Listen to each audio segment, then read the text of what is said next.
The final dump is back. The bye week is over. We are refreshed and raring to go for another game week. It's even an extra long game week with Monday Night Football coming up. We'll preview the Rams game, get to some of the biggest Packers highlights and headlines from the weekend. It is the pre-Week 15 edition of The Final Dump.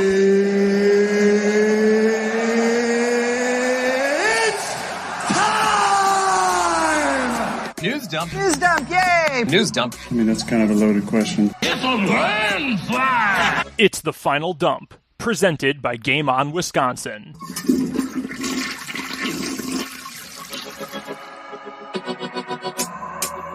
And welcome to The Final Dump. Brendan Dworzinski, Matt Freilich here with you for the next hour or so on all of the Game On Wisconsin social channels, YouTube, Twitter, Facebook. Checking us out in the podcast form as well. We appreciate you spending some time with us as we get back from a bye week and get ready for Packers versus Rams and Packers versus Baker Mayfield coming up 1 week from our live show. It'll be on Monday, December 19th.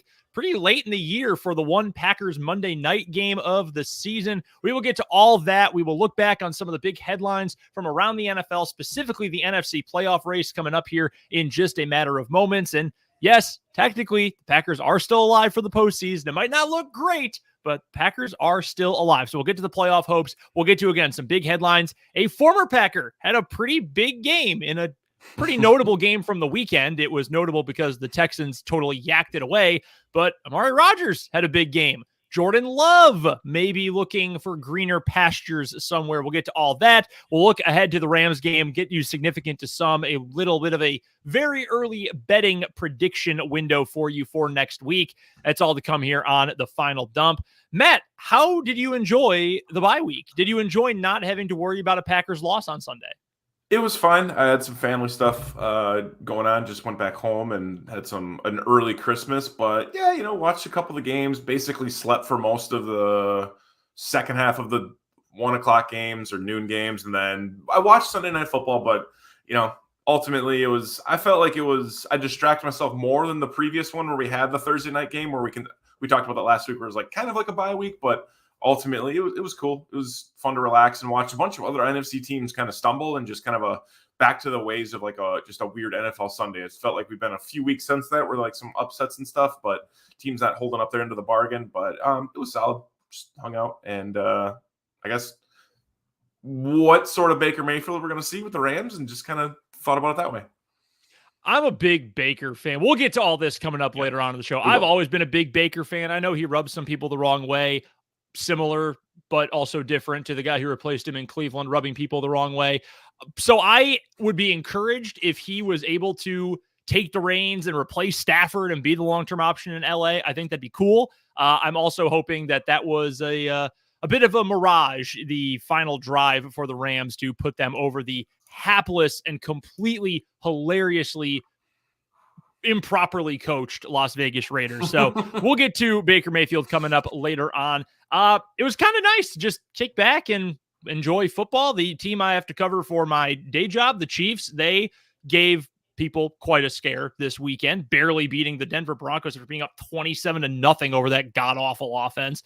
And it was just nice to kick back, watch some Red Zone, and enjoy stress-free football, not have to worry about anything but a couple of wagers I put down. So that was pretty darn nice this Sunday. And we get to enjoy that next Sunday as well, since it's Monday night for Packers Rams. We don't have to worry about a Sunday with any stress coming up next week. So I'm going to be very excited for that. But we start this week with the playoff chase, the playoff hunt, if you will. The Packers are still alive. They do not have a great chance of making it to the postseason, and losing tiebreakers to teams like the Commanders and to the Giants certainly does not help either. But the Packers' playoff odds did increase a tick this week. They did slightly improve their chances of getting into the postseason this week. Matt, I will just start off right away with the question before we even get into any of the details. Did you come away from this weekend with any more hope that maybe, just maybe, this Green Bay team can make a crazy run through the final 4 games to get in? like I said in the beginning, like there was a couple teams that fell short this weekend or just didn't, live up to their expectations. I think the Giants could have made a statement against the Eagles. They got basically just throttled right at the beginning of the game and didn't come back. So a couple teams, like I said, like they could have made it, but ultimately when it relies on the Packers, like I know their chances went up slightly, but at the end of the day, no, it really hasn't changed much. Like honestly, like from weeks ago, I would have expected us to be mathematically eliminated. To be honest, at this point, we just haven't. We've somehow kept our head above water.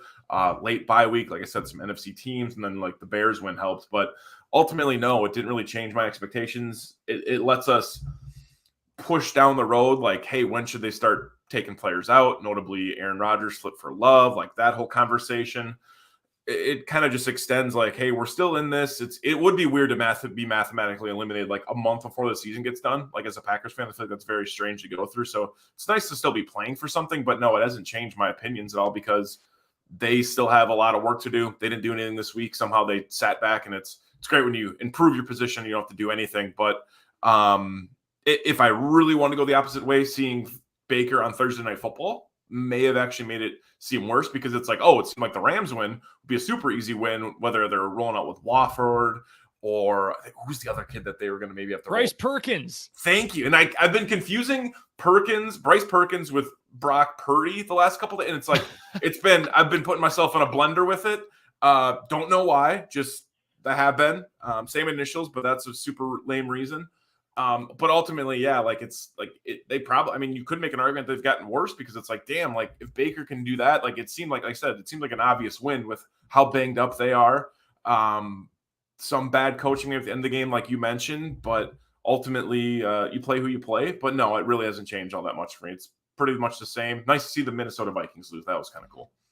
Yeah, I think everybody is kind of on the Vikings are frauds bandwagon now. I mean, I don't think anyone is going to go into the playoffs thinking, oh, yeah, they're a legit contender. I mean, anything could happen. They could get hot. But, I know the Lions were favored. The Vegas line favored the Lions this week, which was so fishy that I knew, well, I have to bet on the Lions. I have to put money on the Lions. Why would they be favored? Why could they possibly be favored? And hey, it paid off. So I will happily take that. But no, everyone believes the Vikings to be frauds. I want to pull up right now for those watching live on Twitter, Facebook, and YouTube.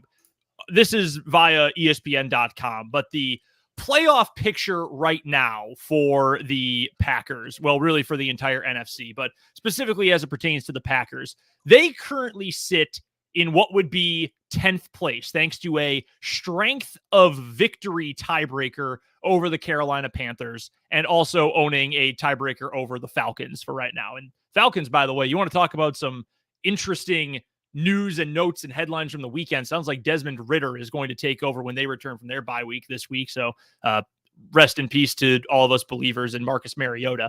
Anyway, the Packers would have to jump in the final 4 weeks of the season. A Lions team that is one game better and has already beaten the Packers once. A Seahawks team that is 7-6, although they're reeling right now. They also have a game against the Chiefs coming up on their schedule, so that doesn't look all that great. And the Giants, who are 7th right now, who are, again, reeling, but already own the tiebreaker over the Packers. So the Packers are going to need all of these teams to lose at least a couple of times, and the Packers will have to go 4-0 to make their way in at the end of the season. I'm not exactly hopeful that that's going to happen. Well, I take that back. I am hopeful that that's going to happen. It would be sick if it does. And maybe it turns out that this is the 1 year in which the Packers actually come back from their bye week and get a win, because it hasn't happened since something like 2014, 2015. It's crazy how often the Packers lose coming out of their bye week. The Packers are the reverse Andy Reid, Chiefs, and Eagles. Andy Reid in his career is something like 21-3 after bye weeks. The Packers lose every damn year. And for most of the Matt LaFleur era to this point, it has been those classic, oh, well, this team looks like they were not even pretending to practice this week, and they were just completely unready for this opponent. Maybe because this year has been the complete sickos football season, maybe this is the year that things actually turn around and the Packers actually play well coming out of the bye week. Part of me says you're an idiot. Well, I know I'm an idiot, but part of me says you're an idiot fan. Why would you ever possibly believe this is possible? But by the same token, Matt, this offense is playing better. The defense isn't. The defense is hot trash. Although, they only gave up 19 points it was to the Bears right before the bye week. Am I stupid? Am I stupid for believing there is a chance? I would say it's like, what? I think the official odds are something like 13% right now. I'd say it's like 15% chance the Packers make a run to the playoffs. It's like 25% chance they even make a run and give us a fake rally to the postseason. But I'm willing to be the dumb homer who says, hey, it's not over till it's over. And until this team is mathematically eliminated, I'm going to believe there is a chance this could happen. And the Packers do benefit from the fact that the middle class of the NFC is like the middle class in the rest of America, and it is continuing to struggle against the upper class. Oh, add another point. I was going to say you're up by a point now. I was going to say that it's appropriate at this point in the episode, 10 and a half minutes in, to remind everyone that we are a bunch of idiots, stooges with a microphone and internet connection. Albeit I didn't have a microphone trying to say that. Ironic. But let's remind people that it's like, yeah, there's an opportunity for it to happen. Do I think it's gonna? You seem a little bit more optimistic than I do, which I can absolutely appreciate. However, I think it's like, if it was just like, hey, win and you're in, I'm open to that conversation. I really, really am. Especially when you look at what the Rams are doing right now. Miami looked terrible on Sunday Night Football. Vikings looked more fraudy than I actually thought they were. Something about them makes me think they're damn good. When you look at that defense, it's like, holy shit, it's terrible. And then you have the Lions. If you had to win 4 straight, I'm going to open to that conversation. Maybe we'll have it over a couple of adult beverages. But like, when you need all that help from all the other teams on the peripheral, and you don't have those tiebreakers, some of those important teams, like, that's where I kind of fall off. Like, there's just no, like, you know, you look at like you mentioned, the Commanders, like the Vikings are just going to win the division.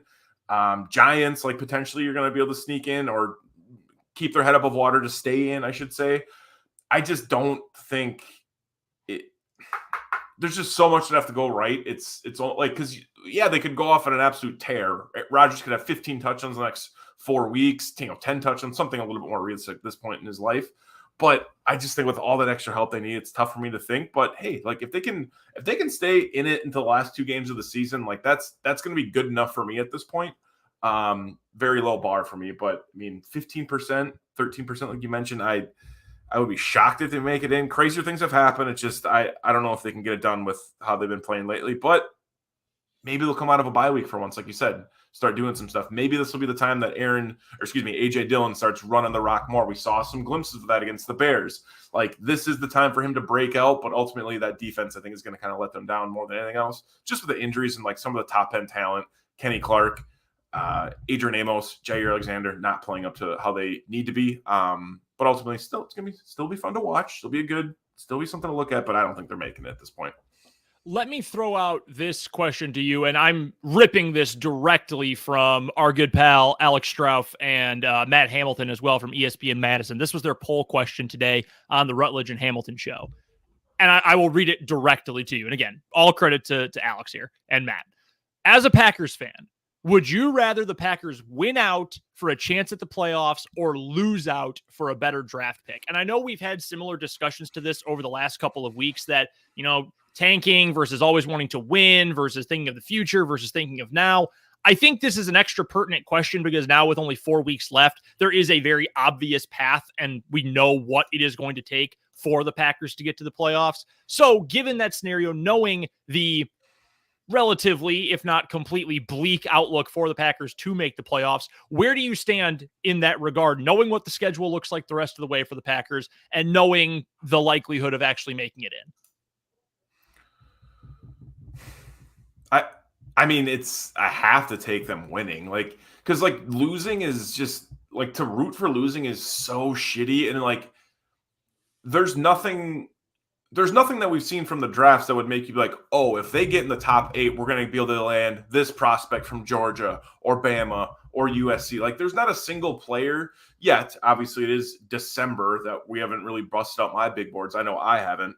So, like, there's no one that I'm really confident the Packers would need, like, to fulfill an opportunity. Like, if it was like, hey, they got to get top 2 for their new franchise quarterback, and I'm sure there's some people on the spectrum with that conversation that they're having, but like, end of the day, I don't think there's not a single player. And even if there was a single player that we've pinpointed over the years, Gutekunst is going to make that transaction. It just seems like it's always a guy out of left field that we never expect. for the last basically he's been in office, and even before his, Ted Thompson. So I don't think there's a single player that I want a lot. I love the reactions because it seems everyone agrees thus far in the chat, which we appreciate people chiming in. But I mean, yeah, if it was between like a 1 and a 2 or a top 5 pick, sure, like maybe. But at this point, just win, make it interesting for me, because I don't want to have a full month of not giving a shit about the Packers, because that sucks. Yeah, just win. I don't think that to be honest, like you have to be a weird type of fan to think you want to like lose out. Like at this point, it just seems it's not even worth it.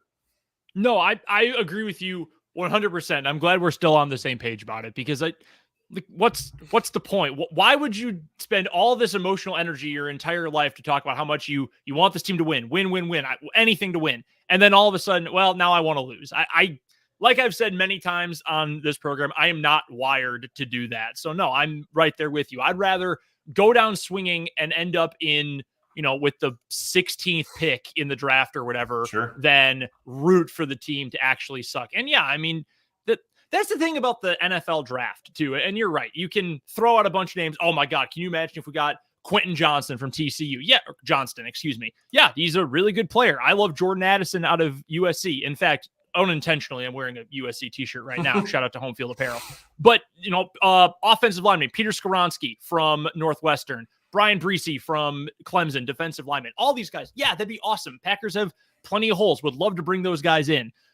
By the same token, I'd rather have fun with it and enjoy the ride and get close to the postseason. And in football too, it's not like the NBA where you can tank and one player might change the entire trajectory of your franchise. The NFL, you've got to make it work through free agency. You got to get the undrafted guys and the mid and late round picks. They all have to come together and coalesce into one big product. It's not the same as, just tank and we'll be fine. We'll see about that. Maybe at some point, a year from now, 2 years from now, Rodgers will have totally fallen off. Bakhtiari is just going to be unplayable because of all the injuries. Things are going to be falling apart. Okay, it's time to do a reset. But right now, shoot, if you've got a path to the playoff, no matter how remote it is, you might as well give it a shot. I really do think you should at least try for it. And the one last thing I want to bring up is we talked about this last week on the show, is like, trying to give people the silver lining of what they should look for, players to watch. And like, I think there's still some self-scouting the Packers should do, right? They have to figure out that safety position. They have to figure out their offensive line, what that's going to look like. They're trying to develop someone next to Kenny Clark, albeit Dean Lowry's probably going to be gone. What do you got with Slayton? Is Devontae Wyatt going to ever get on the field and be productive? Jerron Reed, you're going to bring him back on another veteran deal? Like, I think there's conversation we had on a ton of positions.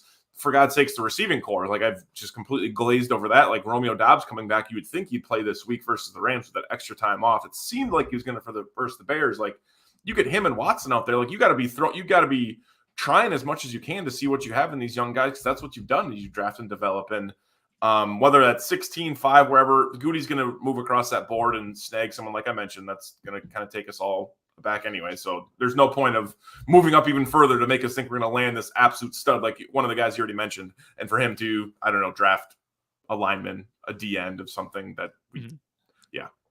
Which is not going to excite people anyway, no matter how big of a need it is. Like offensive line. Could Packers use more offensive line help? A little plan for the future, specifically at right tackle? Yes, absolutely. People are not going to be happy about it unless it's Jordan Addison or Quentin Johnston. Like, unless it's a receiver or something flashy, no one's going to be excited about it anyway. So let's be realistic. And I shouldn't say nobody. Some people might be pounding the table for a defensive lineman or an offensive tackle or whatever, but I think generally you know what I mean. That brings us, though, as we talk about planning for the future, Matt, beautiful segue here, to the rumors this weekend about Jordan Love potentially requesting a trade. So this came from, I originally saw it in this tweet that I'm about to put up from, Peter Bukowski. And it was originally in a piece by Jason Wilde. And Wilde said that he believes Jordan Love will seek a trade this offseason. He wrote about this. I believe he did a radio appearance or a podcast appearance where this came up as well, and said if he's not the starter, Love will seek a trade based on a conversation that Love and Wilde had this past week. And adds in, we could be barreling toward a, quote, it's him or me situation for the Packers. This is fascinating to me, to be honest with you, because I get it. Like, if you're Jordan Love, You don't want your whole career to be wasted not playing. Like, you've spent your entire life dedicated to this craft. You want to be a starting quarterback in the league. It's become such a popular narrative online, especially, where I obviously spend so much of my time. But this narrative that, the backup quarterback, best job in the world. You don't get hit. You just got to chill, go to some meetings, and you make a couple $1 million. Like, doesn't that sound great? That's so detached from how professional athletes work most of the time. Like, folks, Alex Moran was a TV show character. That's not actually how these dudes are wired. I remember seeing an interview with Chase Daniel when he was playing in Chicago. By the way, Chase Daniel, Missouri grad. How'd that basketball game go on Saturday, Chase? Anywho, he was doing an interview where it was him and his wife, and they were essentially talking, this is years ago now, about how, I know I've been kind of a joke because I made all this money being a backup, but if my opportunity comes, I'll be ready for it. And his wife, like, pounding on their kitchen counter, goes, no, absolutely not. He's trained his whole life. He wants to be a starter. I want him to be a starter. Like, we want to get to that spot. No one wants to be a backup. So I get Jordan Love wanting to go be free and get a chance to play, whether that ends up being Seattle. I saw that thrown out. I think it might have been Cowherd who said that. So take that with every single grain of salt. But Indianapolis, they might need a young quarterback. Who knows what their future plans are going to be, wherever it ends up being. I get it. But why now? Like, Aaron, you saw the deal Aaron Rodgers signed last year. The whole world knows how much money he's making. It's one Google search away. I'm sure that has come up at some point between you and the front office, you and the coaching staff, you and Aaron Rodgers himself. Why now does it become, well, it's him or me? Because that contract, Matt, I think at the time and ever since, we've all kind of known the Packers are committing to Aaron Rodgers long-term. Otherwise, they're not giving him $50 million a year. Yeah, no, absolutely. Like, now, I guess post trade deadline, if you will, like, maybe there's conversation there. I don't know why it would come out now. That is, I don't think it's a crazy thought. I mean, we talked about this a couple weeks ago. Like, it's only going to get worse, right? We're going to see this drama cycle. I didn't think we'd see it a couple weeks after talking about it, that there'd be a trade request. But I think where there is smoke, there's fire. But I'm not overly, like, buying into the fact that, like, he's demanding a trade, he's beating his fist. I do understand that any quarterback, any professional athlete wants to start. Like, they don't want to just sit and collect their couple million, like you mentioned, and go about their business, go through all the grind and everything without, basically getting to reap the rewards of their success. We've seen Jordan Love develop, right? He has gotten better. Like, I've been a huge Jordan Love critic. Like, I'm sure he wants to go out there and shut everyone up. So it is a weird timing thing. I mean, I'm going to say it's just like the trade deadline, end of the year, trying to kick the tires, see what other teams could be. I see in the comments here, I don't know how accurate this is, that they have the same agent, Love and Rodgers. If that's true, tough situation for the Packers to be in, as I'm sure we already know that this is the case. But, like, there was a lot of injuries the week before with some quarterbacks as well. That's why Baker Mayfield's getting an opportunity. A couple injuries tonight as we record with Kyler Murray. On Sunday there were some as well. So it's like the prospect of Jordan Love only becomes a little bit more expensive, I would imagine, for teams if they want to go acquire him. Not sure what the book is on him if you're a team that's been scouting him, because as a Packers fan, we don't even really know at this point. But yeah, timing is very, very strange. It's less than ideal, especially when we're still playing for some opportunities. Where it came from, we'll probably never know. I didn't read Jason Wilde's article. I imagine if someone got a nugget out of there, or more than one person, it would be on our timeline. Didn't see it, where it came from. But yeah, it makes things a little bit more muddy as we get through the next 4 games. But it's eventually that rumor was going to happen. I feel like we get it every once in a while. But being that it's like directly from Jordan Love requesting a trade seems tough to believe for me. But maybe he has. Maybe that is something that him and his agent and Aaron Rodgers' agent have tried to get out into the ether. And I get that, look, you don't want to sit for a 4th season in particular. Everyone draws the Rodgers comparisons because he sat for so long behind Brett Favre. No one wants to sit that long. Rodgers sat 3 years. If he is planning to be the starter next year, and it sure seems like that is the case, that'd be 4 years that Jordan Love is not starting. I would want to get out of that situation too. Why?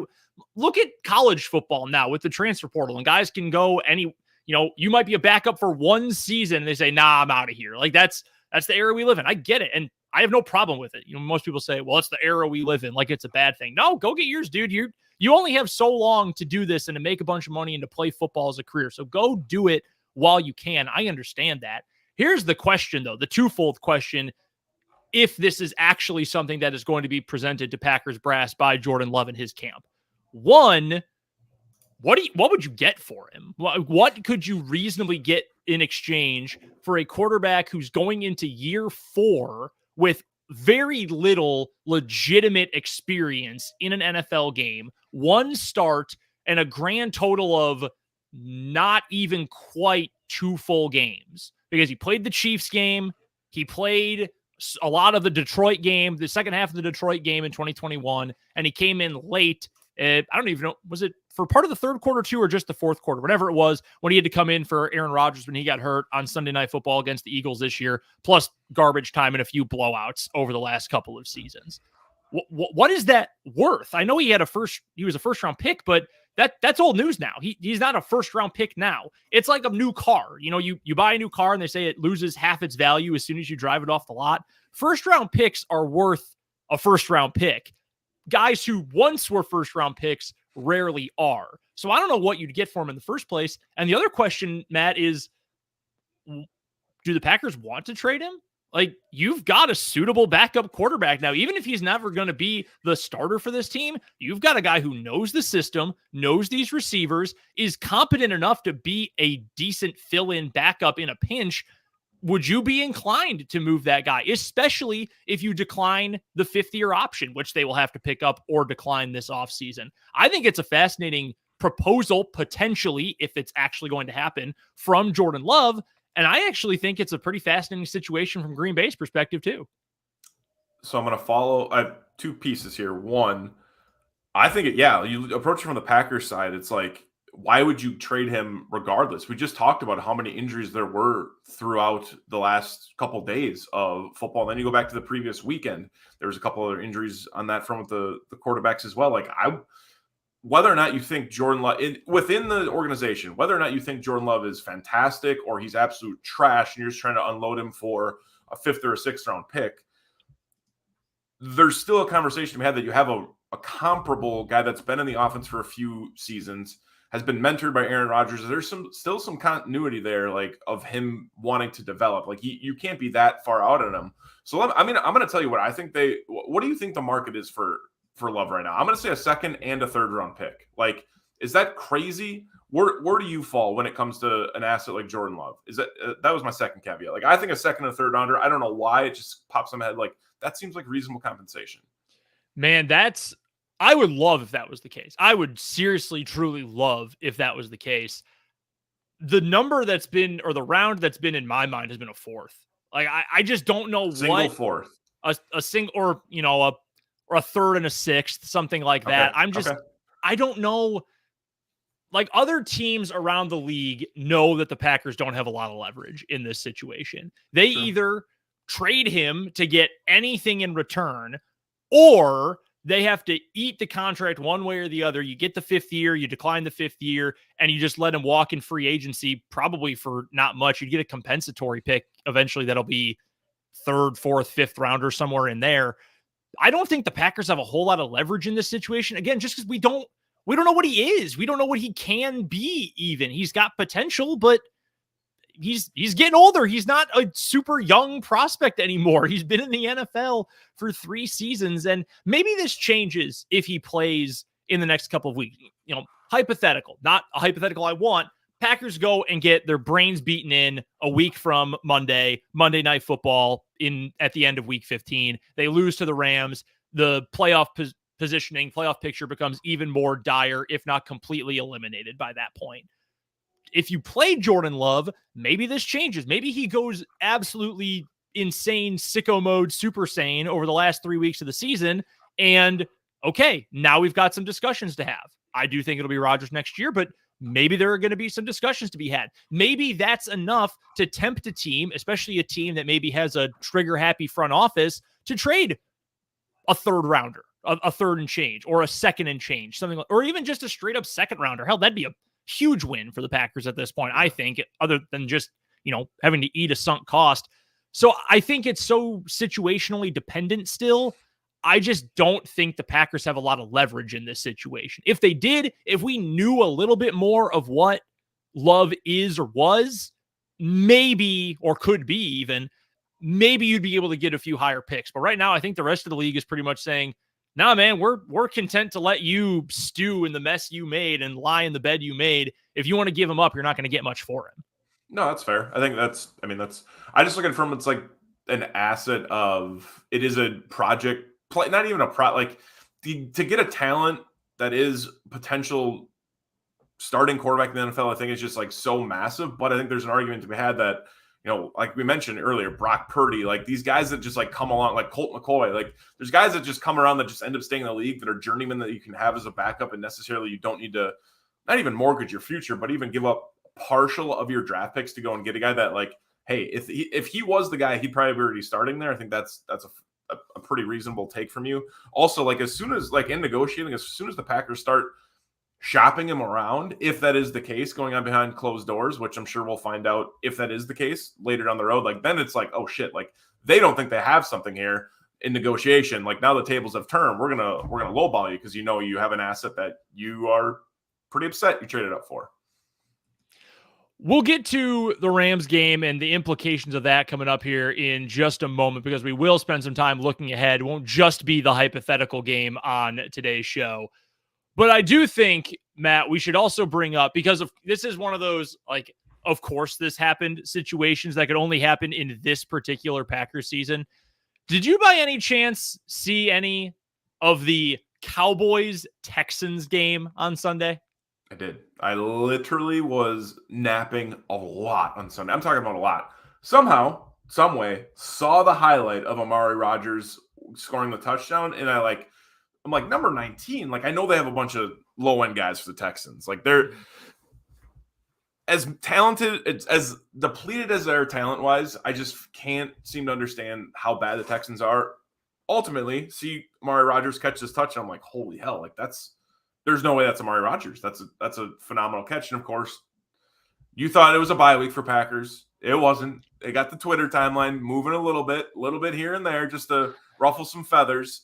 If it was a Packers Sunday where they were playing, it would have been absolutely worse because everyone would have been paying attention, getting their tweets off. So I did see the catch.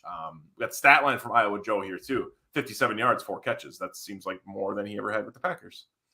I'm so glad you bring that up, and I'll pull up a screen grab of a tweet here from Scott Grodsky, TV in Green Bay.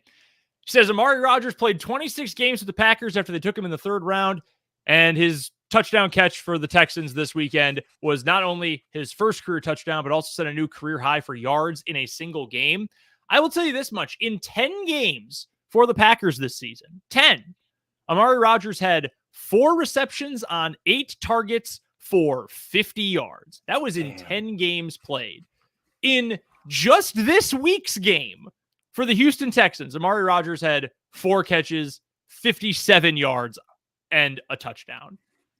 Look, I'm not really interested in totally releasing Amari Rodgers. I mean, he was terrible in Green Bay, but inevitably, of course, the Twitter fingers were getting a workout this weekend. Well, the Packers just never used him right. Bro, he couldn't hold a punt. Like, I don't mean to diminish punt returners. Punt returners are valuable. We know for a fact how valuable they are.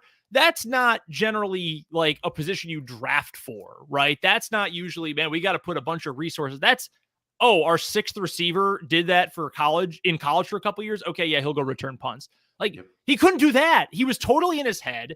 Aaron Rodgers, I don't even know if you could say threw him under the bus, but really did not exactly glow about him early in the season. We covered that at length when it happened. Aaron Rodgers saying, yeah, well, he's on special teams. Well, what else do you want? Like, you can say good for him. He's clearly in a situation that works for him now. And also equally say it just didn't work out and wasn't going to work out in Green Bay. Those can both be true. You can have both at the same time. It doesn't have to become, I was right about Amari Rodgers. I was right. I knew they should have used him differently. One, and I think Jacob Westendorf brought this up. Shout out to El Jefe. He brought this up on Twitter. Who are you playing him over? In Green Bay, seriously, of all the guys in front of him, as much as you can criticize the receiving core, who are you playing him over? Lazard? Absolutely not. Cobb? No, Cobb, when he's been healthy, has had a really good year. Christian Watson? Of course not. Romeo Doubs when healthy? Of course not. You're running out of dudes at that point who you could possibly be playing Rodgers over. Sometimes it just doesn't work in some places, but we live in a time period when everyone needs to have an instant reaction and needs to feel like they are being right at all times. Sometimes situations just don't work. Taysom Hill didn't work in Green Bay. You want to bring that up again? That's a favorite Packers Twitter discussion every 6 months or so. We could bring that up again. No, I hate that one. I like Taysom Hill. I think he's a great story, and I did it for a couple years, but no, I don't need to constantly bring it up. And like, dude, like it's exactly what you said. Like, there was a chance for Amari Rodgers to make it on the field offensively. There was a chance. But first, just like anything, you got to cut your teeth where you need to. Like, if he had to be a special teamer, great. If he had to sit behind Aaron Rodgers for 3 years before he could start, great. Like, the opportunity in front of him was like, hey, if you can do this, you're going to stay in the team longer. He couldn't do that. He couldn't literally just catch the damn ball and fall forward for 5 yards. That was beyond him. And you mentioned all the players that were in front of him. Like, truly, like, if Brandon Cooks and Nico Collins are healthy on Sunday, like, he probably doesn't really see the field. But when your number one and number two receiver, Philip Dorsett, Chris Moore, and then Amari Rodgers that you just signed, like, that's a tough scene for the Texans and Davis Mills. So it's like, he's the fifth receiver on one of the worst teams in the league. Like, great, you're going to get more opportunities. The Packers just had more talent that they were trying to vet through with this young receiving core. So it is what it is. Like, I don't mind seeing him go and produce. I think it's really weird that people would like use it as an opportunity to do it. Cause like anytime there's a Packer that does well, it's like, you're like, damn, I wish you would have kept him. But ultimately, like, hey, at least it looks like we know how to like acquire talent or draft talent. I do think there's a silver lining with it with it. Like, Taysom Hill was kind of different because you thought you had a diamond in the rough, and then like he continued to flourish with the Saints. So that one was kind of shitty. But at this point, we've kind of seen what his seasons end up being: 4 or 5 plays, 4 or 5 games, maybe at most, where he kind of pops off, but doesn't really tip the scales all that much for the Saints in that offense. So end of the day, good for Amari Rodgers. Glad to see him get a touchdown, and crazy that he literally had the same stats he had with the Packers this year, with an extra touchdown. Like, just sprinkle that little puppy on top. Yeah, even better. 57 in one game compared to 50 for 10 games. I mean, it happens sometimes, man. Sometimes people clash, or sometimes systems don't work, or sometimes you have a major mental block, which is clearly what was going on with Rodgers on all those punts. Like, yes. At that point, if you fumble that much, you either have completely non-functioning fingers and hands, or you have some sort of mental block getting in the way of your performance. And good for him. I'm not like, I guess I'm happy for him. Like, I'm not wishing him ill. It's just, it was a very strange thing for certain folks online. And I know that Twitter's not the real world. Okay. I understand that. I get it entirely, but like, what a weird thing to take a victory lap on. Every single team in the NFL does this, every single one. And no player who fumbles that often in that few number of attempts is worth keeping around. Just be it straight. Good for Amari Rodgers. I'm glad he's getting a chance with Davis Mills and Jeff Driscoll for that god-awful Houston team. With that, let's look ahead. We've done a lot of looking back. Let's look ahead. Monday Night Football coming up in Week 15. It will be Packers versus Rams.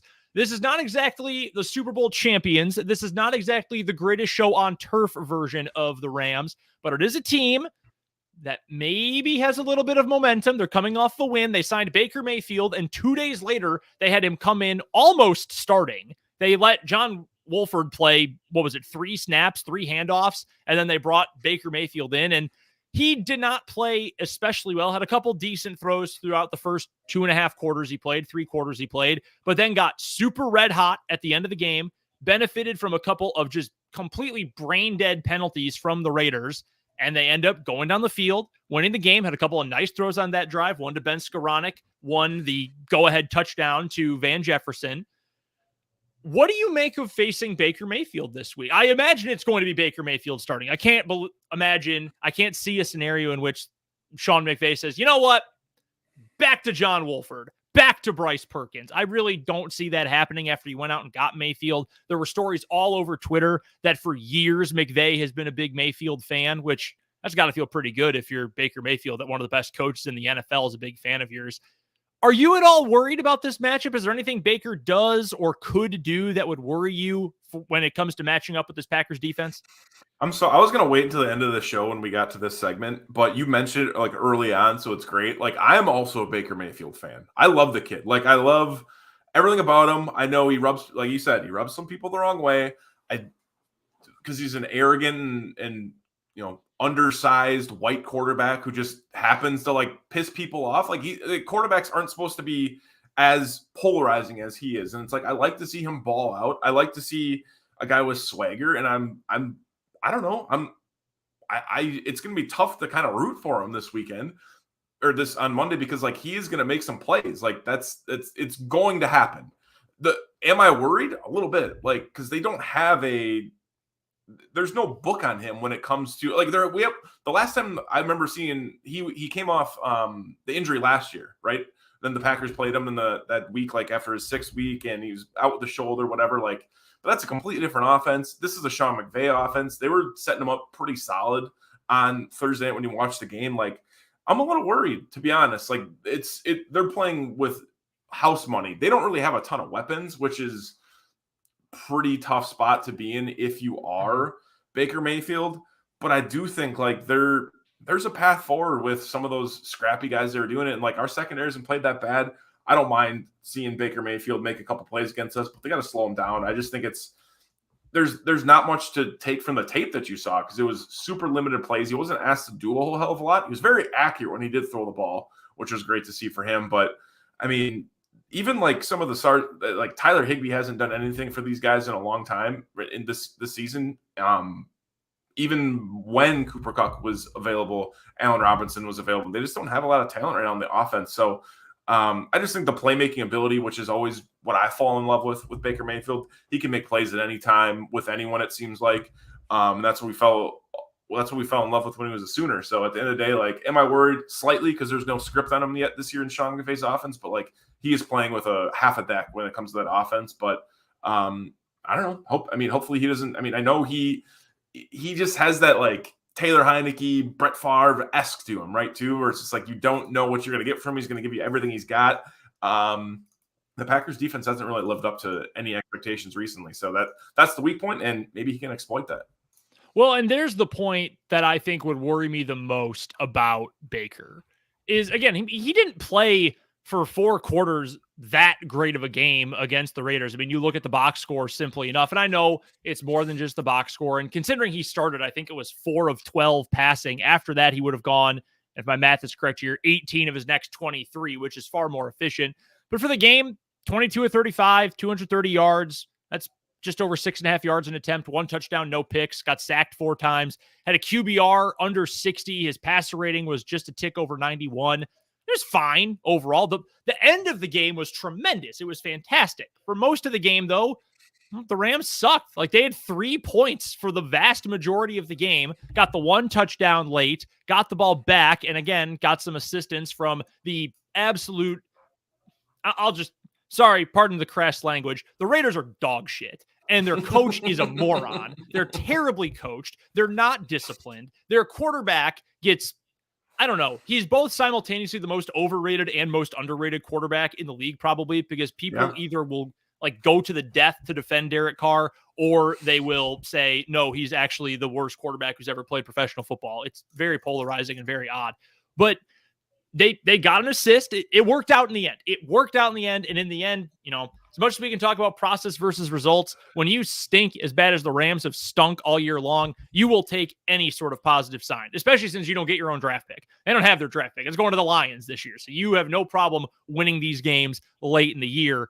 But to the point you made about Heineke, or even a little Favre-like in him, and we all remember the picture of Baker imitating the Brett Favre jorts picture on draft day.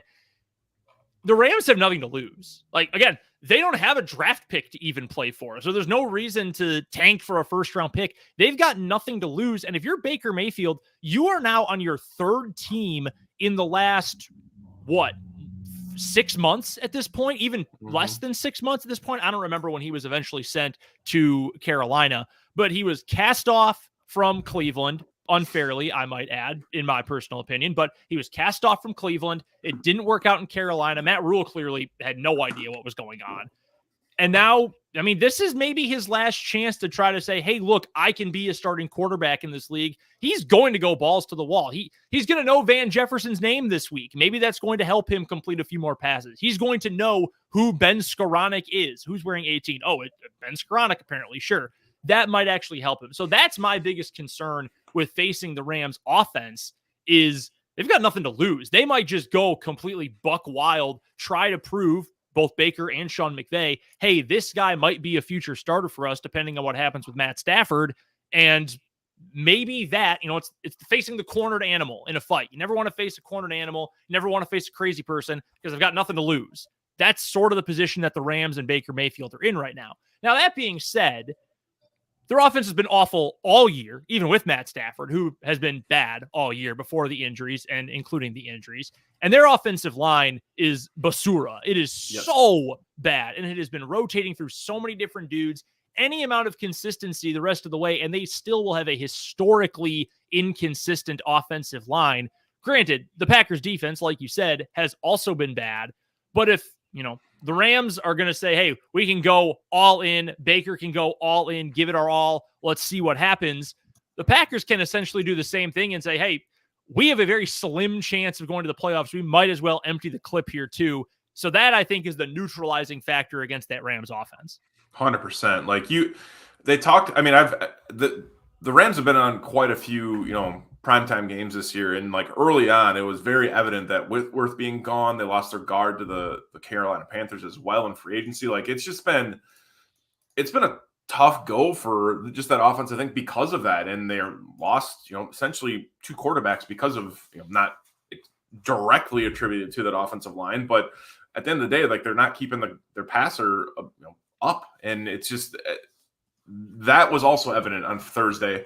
There was early on, it seemed like the Raiders were coming after him. That changed later on in the game, maybe because some of the terrible coaching, as you've alluded to many, many times during this podcast. But but Baker can make plays though. He can get outside the pocket. But I think if the Packers can contain him a little bit and just really try to throw the kitchen sink at him, that would be great. Although we haven't seen that from Joe Barry at all this year, so. That would be the way, I think, to exploit it. Just bring some pressure, kind of just bring some exotic towards them. On their side of the defense, if Aaron Donald plays great, it seems like I haven't seen anything that says he will play.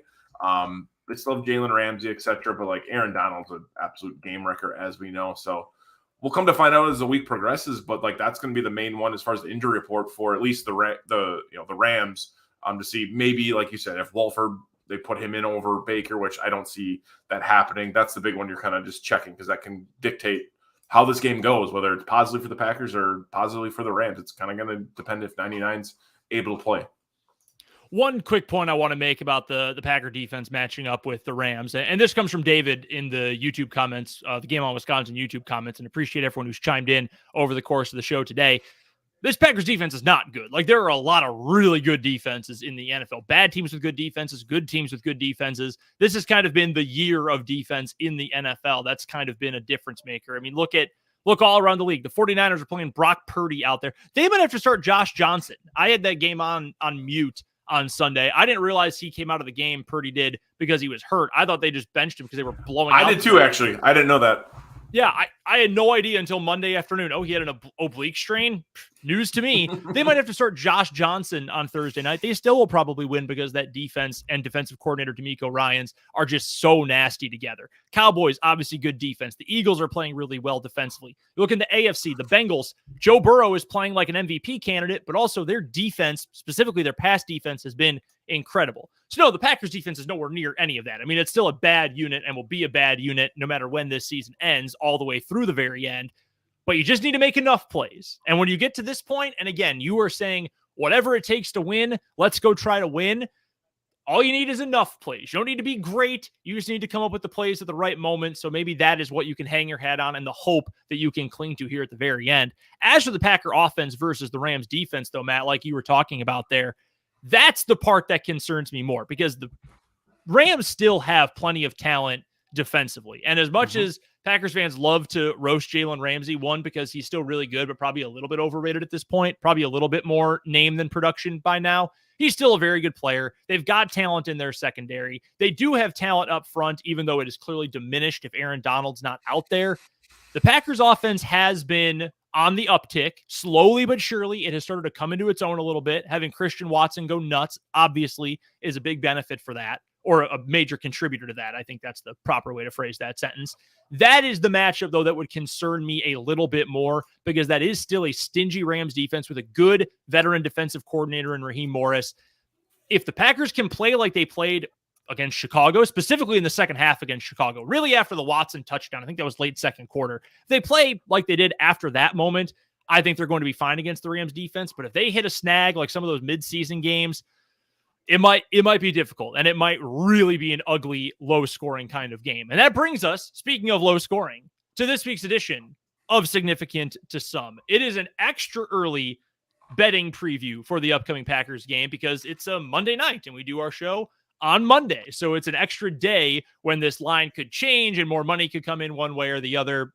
You understand what I'm getting at. But at last check, more than a week out for this week's Packers game, the Packers, and I want to make sure I had the numbers right here, are favored by 7.5, at least from one very popular sports book, with the total, the over-under, at 39.5. That is a big, big spread for a total that is that low. So that gives me a little bit of pause, Matt. Shout out for you for always putting our game or our show notes together. This one, I'm like, I think my boy made a typo. There's no way this can be possible. Like, it's got me in a blender since I saw your email at 2:30 this afternoon. I'm like, how 7? The Packers are favorite. I mean, okay, get the home. It's usually about 3.5, they say. But then less than 40. It's like, holy hell. Now, so I think if my math is correct here, roughly the implied score with the line and the total is about Packers 24, Rams 16. correct. Like, I think somewhat is recency bias seeing that last second or the last minute drive or whatever it was from Baker Mayfield. Like, I think that's somewhat because you're like, oh, the Rams are a decent team. Ultimately, they're not. They have a guy that just brought off the street. I still think they cover 7. I really do. Like, they can't run the football though, which is like super important to do in Lambeau Field in December. Which would make me sway away from that. But like the way that they've been coming out of a bye week, like you said, like you would think that always happened, but it just never changes. I always think they're going to come out of a bye week better on the Matt LaFleur era, and it just hasn't seemed to happen for some damn reason. I'm still going to say that the Packers cover, but I'm going to go with the over. That seems crazy because can both these teams put up points right now? I don't know. They're pretty bad. But I'm going to go with the over. Rams cover just barely. 24-20. 24-20. I think that's a pretty good number. I'm going to go, man, I feel like I want to add a few more points to that, but I have a hard time seeing this one go over 40 in the elements. Rams offense isn't good. The Packers offense has played better. I don't necessarily trust it though. Oh man, I will go. I'll give you a weird score for this one. I will go 21-16. Packers 21, Rams 16.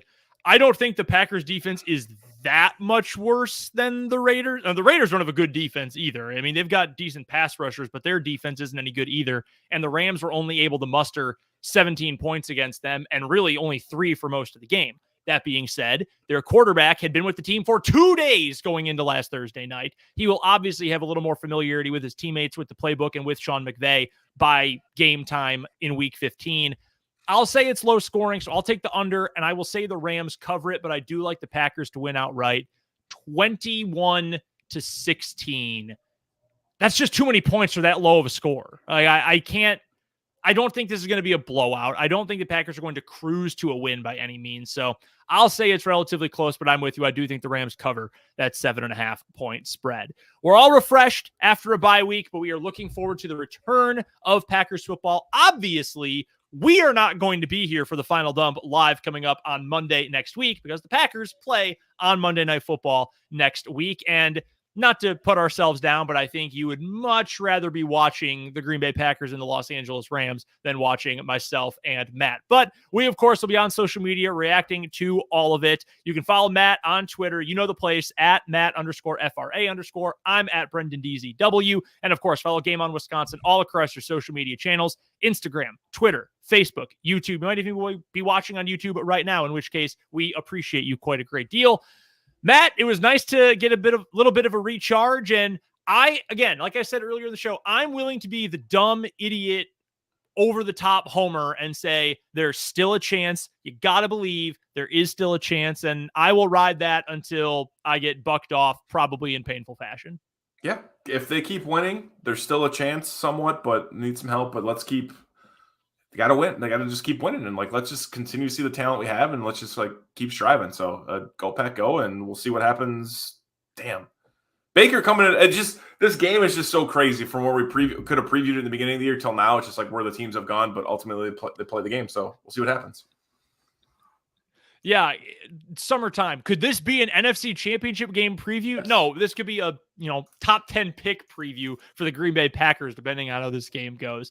But until next time, for Matt Freilich, I am Brendan Dworzinski. You've been watching another edition of The Final Dump, as always, brought to you by Game On Wisconsin. We'll talk to you later. Well, Wayne, I think this is one that Vince Lombardi and George Halas would be proud of. You could have given me the touchdown. Then it's hard to overturn. You know what I mean? I understand. That's a good effort, though, wasn't it? Pretty good effort.